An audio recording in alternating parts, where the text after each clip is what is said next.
In exactly 94 seconds, Russia's most secure nuclear vault is going to become a $5 billion junkyard. You are about to witness the greatest return on investment in military history, the day Ukraine tricked the Kremlin into delivering its own tactical nukes to the slaughter. While Moscow prepares parades for Defender of the Fatherland Day, a 12-pound shadow is gliding just 80 feet above the Gravoronsky forest floor at 90 miles per hour. His target? Belgorod 22. This isn't just a warehouse. It's a high-security nuclear bank holding hundreds of RD-14 tactical warheads, the very weapons Putin has used to bully Europe for years. Ukraine didn't try to punch through the front door. Instead, they spent 2 weeks feeding the Russian 12th Gumo a diet of pure paranoia through fake leaks and decoy swarms. The goal? To convince Moscow that a 200 drone strike was imminent, forcing them to evacuate their precious warheads. Now a massive convoy of 18 specialized armored trucks is rolling out of the vault, moving away from danger and straight into a pre-calculated kill zone. The math is brutal for Moscow. They've spent billions on defense only to be checkmated by a dozen drones and a stroke of psychological genius. In the next 6 minutes, we're going to decode exactly how Ukraine forced Russia to deliver its own nuclear deterrent to the scrapyard. The real operation didn't start with an explosion. For 14 days, Ukrainian Cyber Command and military intelligence had been conducting a masterclass in digital gaslighting. They flooded Russian telegram channels with leaked flight paths and satellite imagery showing a massive 200 drone swarm supposedly preparing to level the Belgorod 22 facility on the anniversary of the invasion. To make the lie visceral, Ukraine launched waves of ghost drones, cheap plywood decoys with oversized radar reflectors that saturated Russian displays night after night. They wanted the 12th Gumo, the elite Russian directorate responsible for nuclear security, to feel the heat of a looming catastrophe. And the paranoia worked. Fearing the embarrassment of losing Putin's tactical nuclear trump card on a national holiday, the Russian high command panicked. They didn't just double the guard, they ordered an emergency evacuation. As the clock struck midnight, 18 specialized armored transport trucks began crawling out of the reinforced vaults. These are heavy-duty, climate-controlled vehicles designed to withstand direct artillery fire, each packed with RD-14 warheads. Escorted by Pantsir S 1-point defense systems and truck-mounted electronic warfare suites, the convoy began a 180-mile trek toward the Voronezh 45 facility, located deeper in the Russian interior. The irony here is Tankuk. The Russian commanders thought they were being proactive, moving their most valuable assets out of a kill zone that didn't actually exist. In their rush to save their reputation, they broke the golden rule of nuclear security. Warheads are safest when they are buried under 20 feet of reinforced concrete. The moment they hit the open road, they stopped being an impenetrable deterrent and became 18 massive, slow-moving bullseyes. While the Russian escort team scanned the horizon for the 200 drones they expected to see, they were completely oblivious to the real threat already waiting for them just 4 miles off the highway. It's like moving your life savings out of a bank vault because someone told you the building was haunted, only to hand the cash to a mugger waiting in the parking lot. Russia didn't just leave their fortress, they delivered the target to the hunters. At 2 hours. While the Russian nuclear convoy is crawling along the highway under heavy escort, a plain-looking 18-wheel flatbed truck is already idling in a dense patch of forest just 4 miles from the transit route. To any passing patrol, this is just a standard logistics run hauling 40,000 pounds of construction timber. Even the driver, a local Russian contractor, believes he's just making a late-night delivery for a government project. He has no idea that hidden beneath those stacks of lumber is the most sophisticated mobile launch platform ever built in a Ukrainian basement. This is Operation Spiderweb, the ultimate hack of Russian logistics.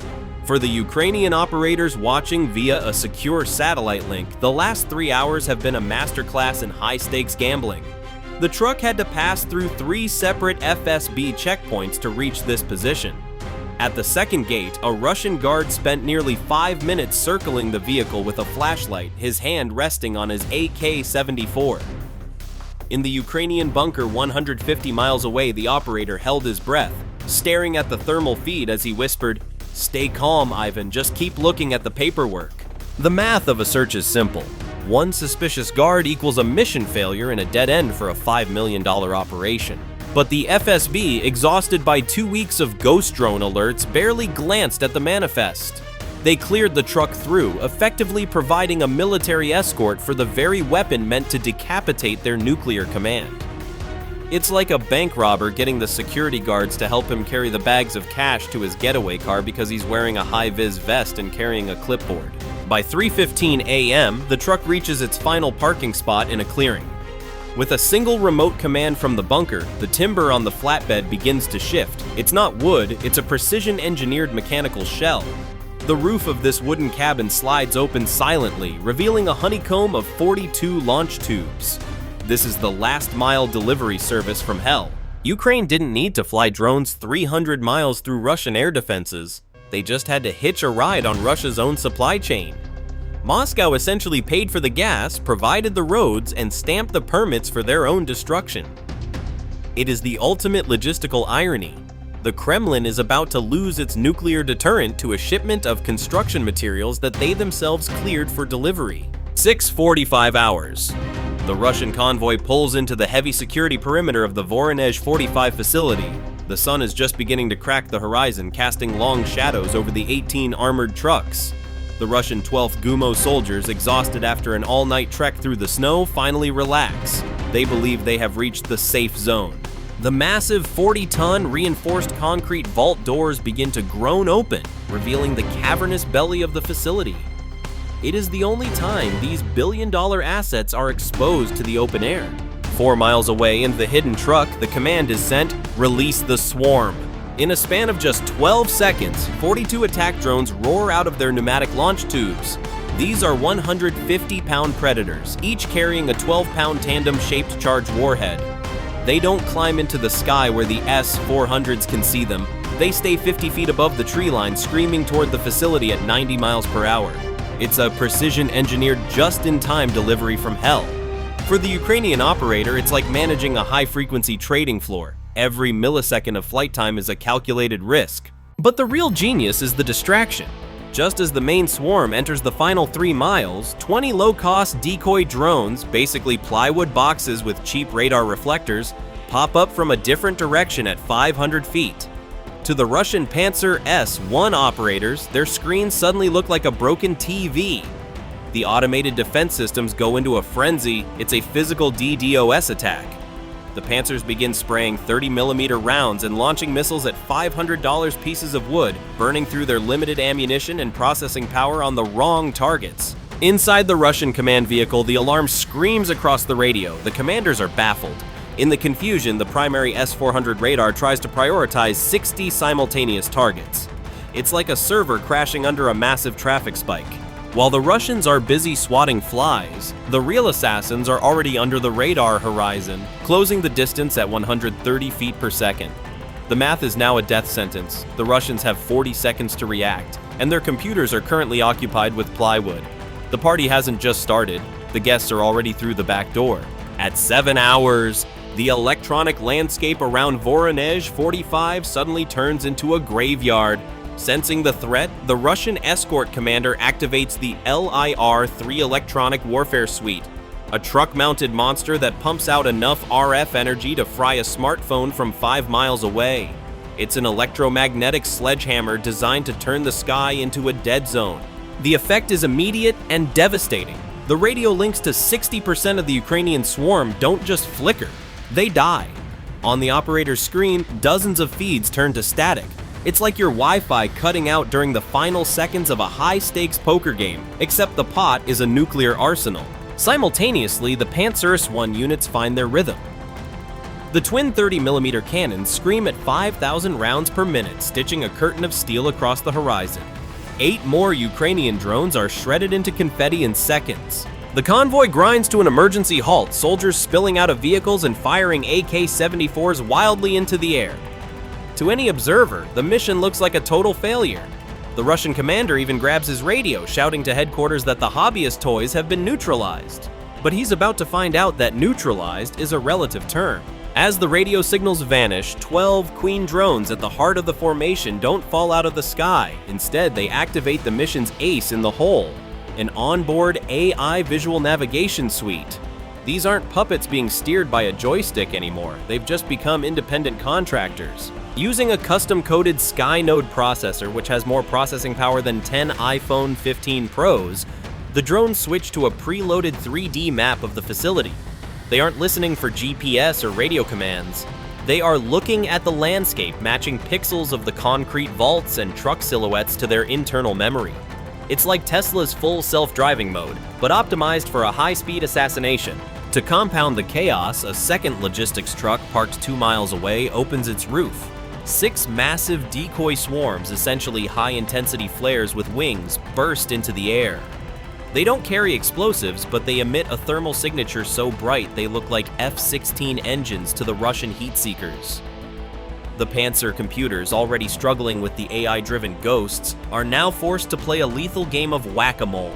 In the Ukrainian bunker, the operator watches as his 12 smart drones drop to just 20 feet, hugging the contours of the asphalt. He mutters, "We lost half the kids, but the smart ones just got a whole lot smarter." The Russians think they've won the electronic war, unaware that the real predators are now navigating by pure physics and visual recognition, and they are already inside the inner perimeter. 7-10 hours. The drones are now in their terminal attack phase, screaming across the final few thousand feet at a closure rate of 130 feet per second. The AI has identified the thermal signatures of the climate-controlled trucks and the dark, yawning mouth of the concrete vault. The Russian guards on the ground finally hear the high-pitched, mosquito-like whine of the electric motors, a sound that has become the last thing thousands of Russian soldiers ever hear. They scramble for their rifles, but physics doesn't care about their bravery. 7-12 hours. The anniversary celebration for the Defender of the Fatherland officially ends in a wall of white-hot fire. 14 Ukrainian penetrator drones strike the convoy and the open vault doors with surgical precision. This isn't a simple blast, it is a 2-stage demolition. The tandem-shaped charge warheads function exactly as designed. The first charge vaporizes the 3-inch steel plating of the trucks and the reinforced concrete of the vault's inner lip, while the second charge, a high-density thermobaric filler, jets deep into the interior. The physical destruction is absolute.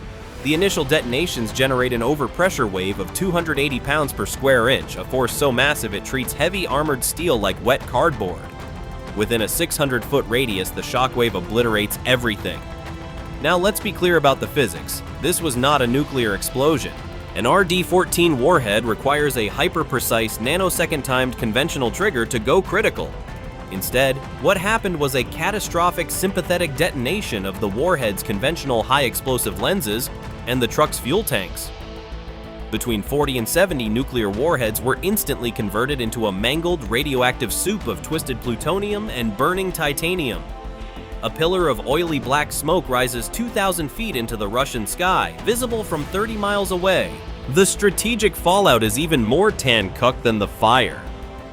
For 22 hours, the Kremlin remains in a state of stunned silence, finally releasing a pathetic statement about a minor fire caused by a technical malfunction. But the satellites don't lie. Voronezh 45 is no longer a strategic asset.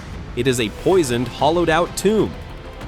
Russia has just lost its primary hub for deploying tactical nuclear weapons to the southern front. To rebuild this capability, they will have to move their depots hundreds of miles further back, costing them hundreds of millions of dollars and months of logistical nightmare. Putin wanted a parade for his anniversary. Instead, he got a $5 billion bonfire. If you enjoyed watching the Kremlin's most expensive deterrent turn into a heap of scrap metal, hit that like button. And tell me in the comments, where do you think Russia will try to hide their nukes next? Siberia? Or maybe just under Putin's bed? Subscribe to stay updated because Ukraine is far from finished. Bye for now.